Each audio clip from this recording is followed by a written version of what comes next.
Assalamualaikum warahmatullahi wabarakatuh. Jumpa lagi bersama Afri BK di channel yang luar biasa. Oke, pada pertemuan kali ini saya akan membahas terkait K3 pada konstruksi bangunan ya, kawan-kawan semua ya. Jadi ini sangat penting sekali ya. Jadi ruang lingkupnya adalah ada 5 ruang lingkup ya.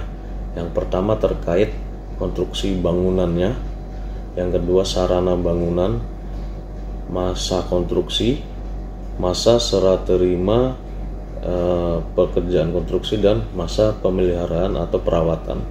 Jadi masa konstruksi bangunan yaitu kegiatan yang berhubungan dengan seluruh tahapan yang dilakukan pada tempat kerja.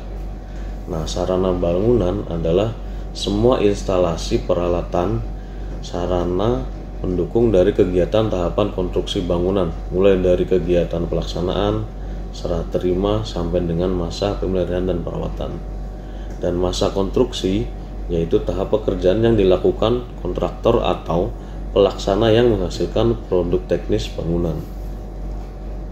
Nah, yang keempat adalah masa serah terima, yaitu suatu tahapan pekerjaan yang dilaksanakan kontraktor atau pelaksana dalam menyelesaikan produk teknis bangunan ya, dan menyerahkan kepada pemilik atau pengelola bangunan tempat kerja. Nah, yang terakhir adalah masa pemeliharaan atau perawatan, yaitu suatu tahapan pekerjaan yang dilakukan pemilik atau pengelola bangunan dengan tujuan bangunan tempat kerja memenuhi syarat K3. Nah, kita ke latar belakang permasalahan ya. Jadi kegiatan konstruksi merupakan unsur penting dalam pembangunan itu ya.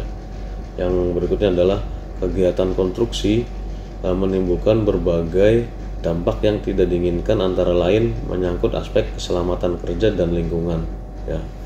Dan kegiatan konstruksi harus dikelola dengan memperhatikan standar dan ketentuan K3 atau keselamatan dan kesehatan kerja yang berlaku. Nah, unsur yang terkait dalam proyek konstruksi yaitu ada pertama adalah pemilik proyek, Anda kontraktor, Anda subkontraktor, Anda pekerja proyek, Anda pekerja subkon, Anda pemasok, Anda masyarakat, dan Anda instansi teknis. Jadi itulah unsur terkait dalam proyek konstruksi. Jadi semua lini ada di situ semua ya. Nah, karakteristik dari kegiatan proyek konstruksi itu biasanya melibatkan banyak tenaga ya, dan mohon maaf pendidikan relatif rendah dan non skill ya. Terus memiliki masa kerja terbatas dan memiliki intensitas kerja yang tinggi ya.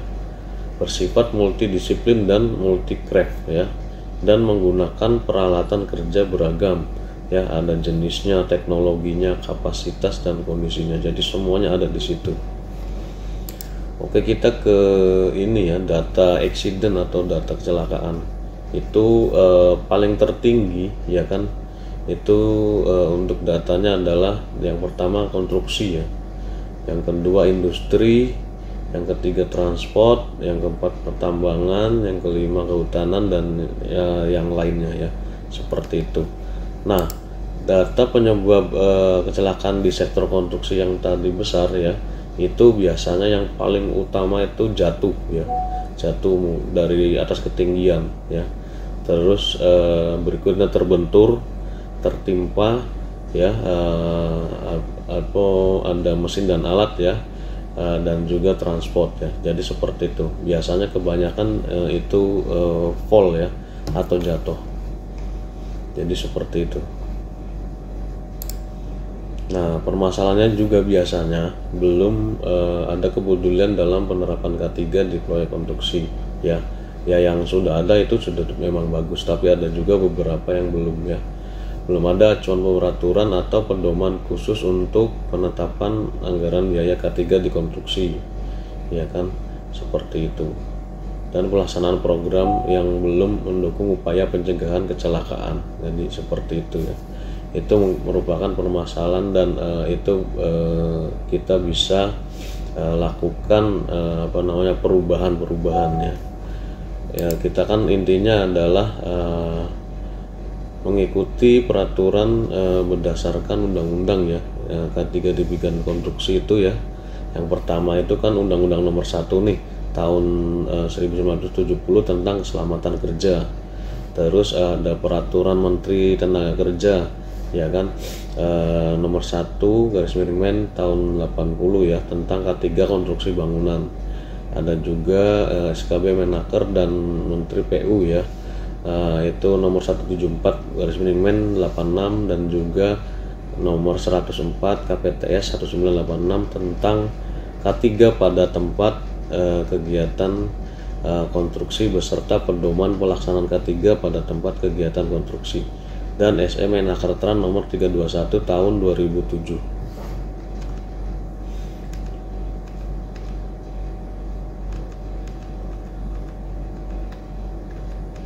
Jadi intinya pengawasan dan juga pelaksanaan terkait K3 itu dimulai dari penyelenggaraannya dulu ya, penyelenggaraan K3 pada proyek ya. Biasanya nih dimulai pada tahap perencanaan ya kan, unsur yang terlibat komitmen manajemen ya kan, pembentukan organisasi P2K3 ya, atau panitia pembina keselamatan dan kesehatan kerja, terus kerangka dan penjabaran tugas, pembinaan atau sosialisasi awal ya, terus terkait pengawasan ya, baik dari internal maupun dari eksternal, seperti itu ya. Nah,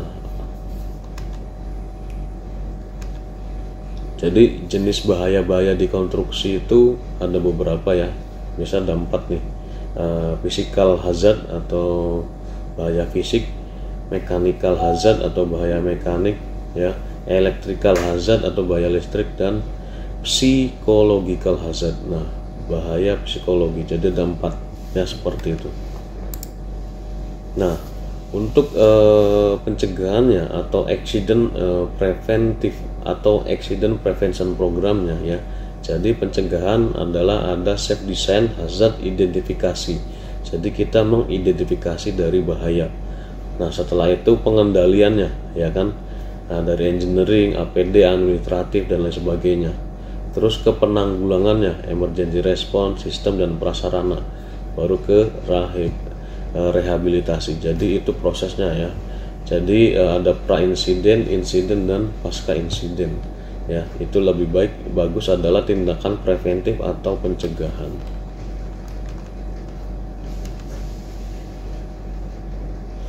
Nah, biasanya kegiatan pengawasannya terkait pelaksanaan K3 itu meliputi safety patrol ya, biasanya antara 2 sampai 5 orang ya.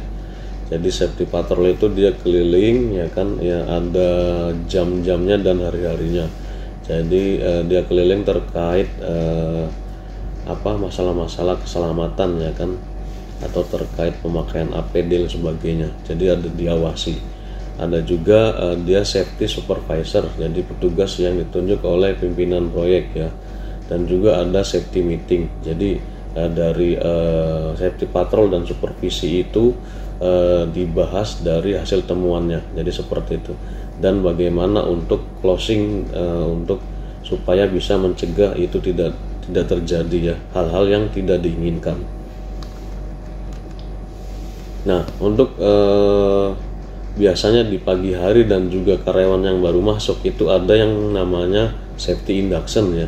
Jadi safety induction itu adalah program pendekatan K3 dan housekeeping bagi orang baru ya, yang ada di proyek dan termasuk karyawan dan juga pekerja ya.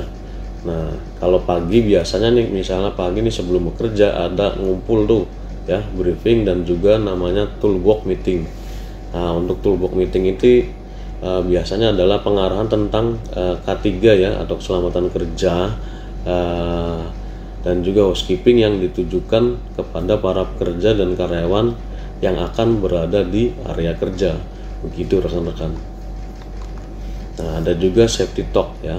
Jadi safety talk itu adalah kegiatan untuk informasi-informasi terkait bagaimana cara bekerja yang aman ya, seperti itu, mengikuti prosedur kerja.